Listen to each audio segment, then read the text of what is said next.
Bon, voilà. Donc, je vous assure, ce n'est pas un deuxième panel.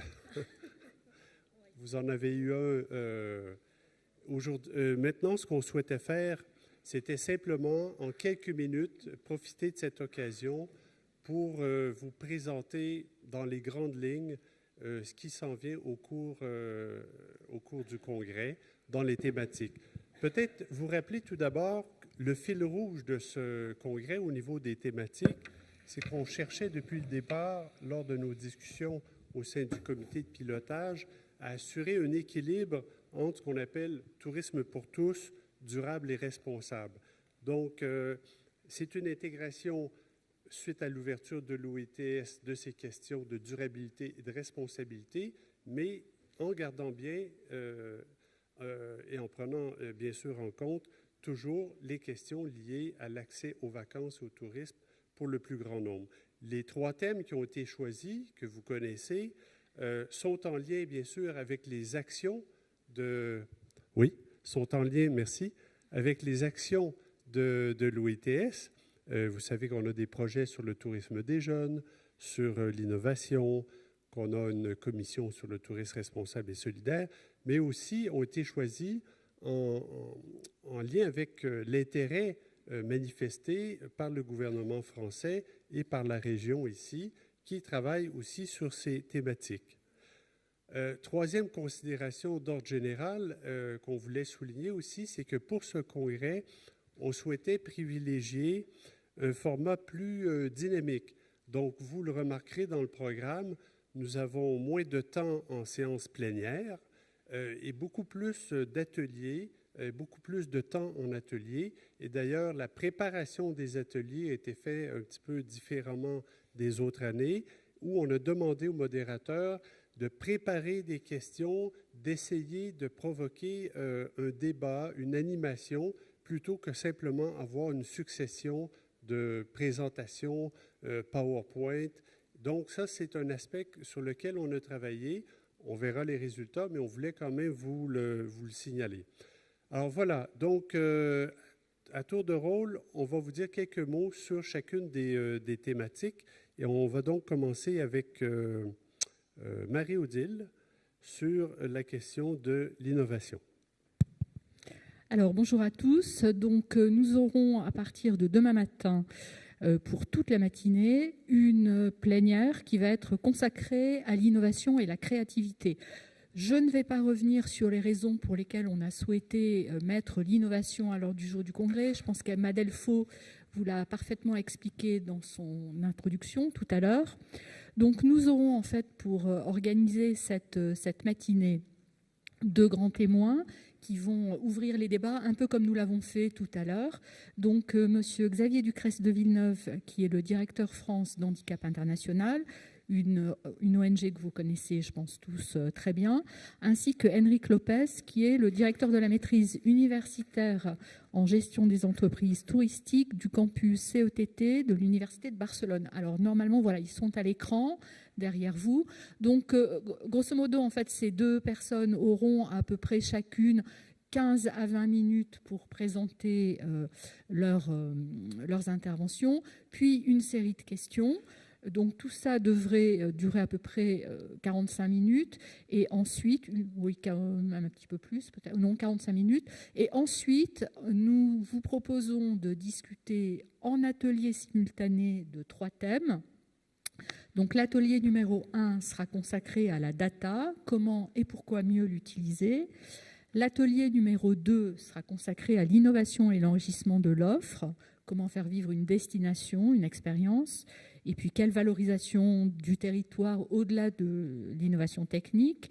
Et l'atelier numéro 3 sera consacré à l'innovation et la gouvernance, en quoi en fait on peut innover en sa gestion. Chaque atelier sera animé par un modérateur. Donc, pour le premier, Constance Hucken-Dubler. Pour le deuxième, Simon Thiraud. Et pour le troisième, Jean-François Jaubert. c'est pareil, je crois qu'ils sont à l'écran. Voilà, pardon, ils sont en face de moi, donc voilà, ils sont bien indiqués. Et donc, comme l'a indiqué Charles, nous ne souhaitons pas avoir des présentations académiques, je dirais PPT, mais quelque chose d'assez interactif où on pourra poser des questions. Voilà. Et alors, je voudrais insister quand même également sur l'innovation, sur le fait qu'en parallèle de ces ateliers, il y aura un forum sur l'innovation qui va se dérouler pendant toute la journée. Je ne sais pas si vous avez vu aujourd'hui qu'un certain nombre déjà de start-up, d'exposants étaient présents au domaine Saint-Joseph. Donc, n'hésitez pas à aller les voir. Ils seront à votre disposition toute la journée pour vous présenter leurs projets. Et certains d'entre eux sont déjà particulièrement intéressants. Donc, voilà pour la thématique de l'innovation. Thématique 2, grande plénière 2, c'est Muriel sur les jeunes. Alors, le deuxième thème donc majeur retenu pour ce congrès est celui du tourisme des jeunes et nous allons donc l'aborder jeudi après-midi. Juste quelques mots. C'est vrai que pour nous, ce tourisme des jeunes à Auvergne-Rhône-Alpes Tourisme et en région est un thème qui est vraiment important. Je crois qu'on est tous d'accord sur le fait qu'il constitue avant tout une opportunité de développement pour les territoires, une réponse à des enjeux sociétaux, une chance à saisir pour développer une vision plus durable et sociétale de l'acte de voyager, et puis un acte contributif fort à l'éducation des jeunes. C'est un thème donc qui est important et nous sommes vraiment très heureux de pouvoir échanger avec vous sur ce sujet, de pouvoir bénéficier de vos apports et de votre expertise. Je profite aussi de l'occasion qui m'est donnée de vous inviter le 6 novembre prochain à Chambéry à nos premières rencontres Génération Montagne.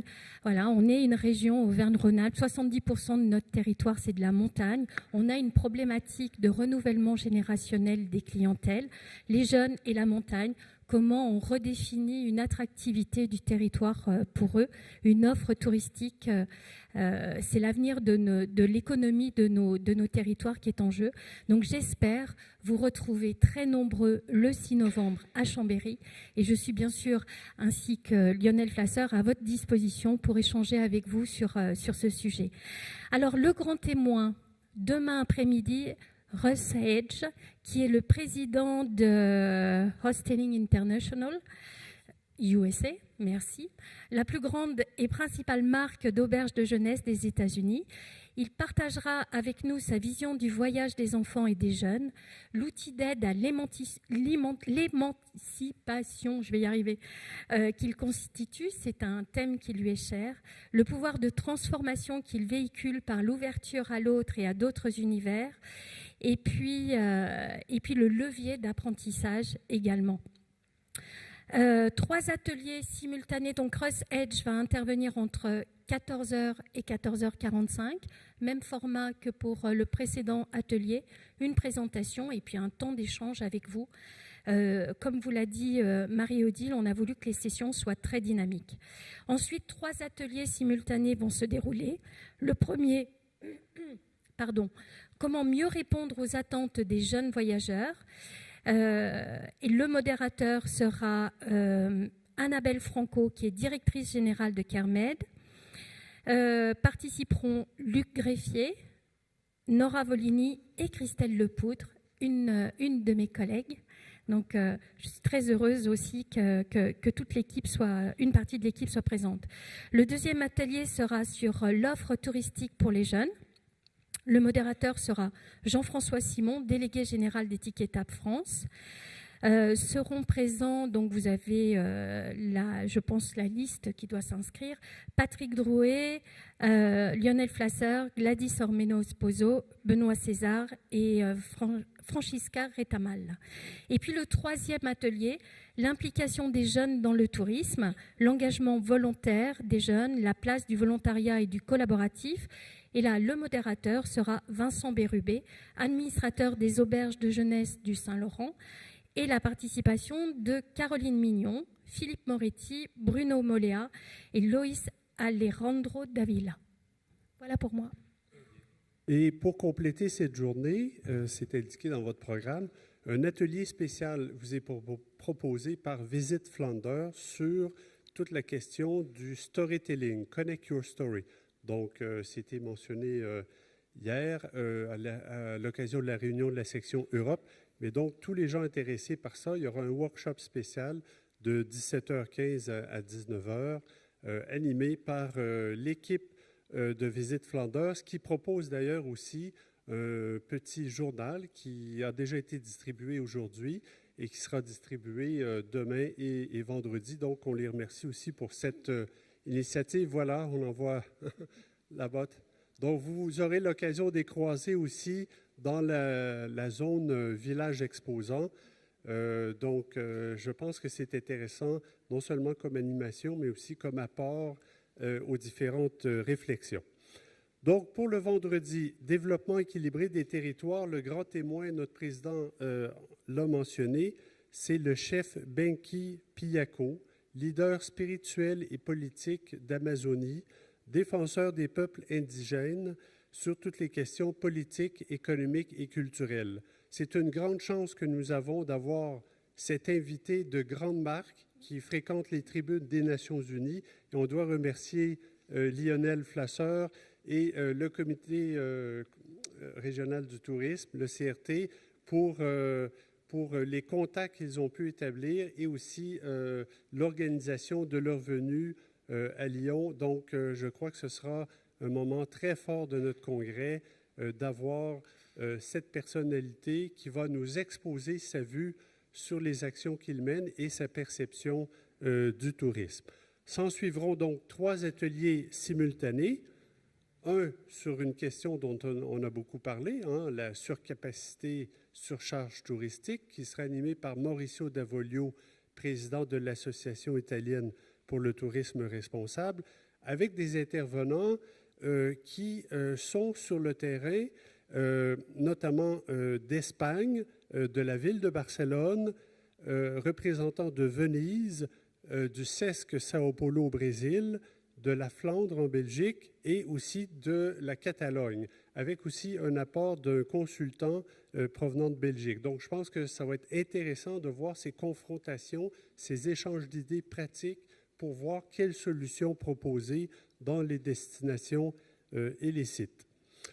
Deuxième atelier simultané, le tourisme au service des économies et des populations locales, sera animé par notre directrice pour les Amériques, Véronica Gomez. Alors, qu'est-ce que ça signifie? Comment mesurer et avec quels critères? Nous avons aussi une palette d'invités assez diversifiée en termes de provenance, avec des représentants du Costa Rica, d'Italie, de République dominicaine, du Canada et du Mexique. Donc, je vous invite à y participer pour ceux qui sont intéressés par ces questions. Et finalement, le troisième atelier, animé par José María de Juan Alonso, du directeur du Centre espagnol du tourisme responsable, c'est en quoi les opérateurs du tourisme pour tous responsables et solidaires apportent une contribution spécifique au développement équilibré des territoires. Et là aussi, on aura des apports donc d'intervenants provenant de l'Allemagne, du Portugal, de la Tunisie, du Chili, du Bénin et aussi un représentant du réseau européen pour l'économie sociale et solidaire, RIPES Europe. Donc, vous le voyez, c'est diversifié en termes de provenance. Et pour conclure cette thématique-là, nous aurons aussi le président du réseau acteurs du tourisme durable, Guillaume Cromer, qui essaiera de ramasser un petit peu les principales idées qui seront sorties à cette occasion.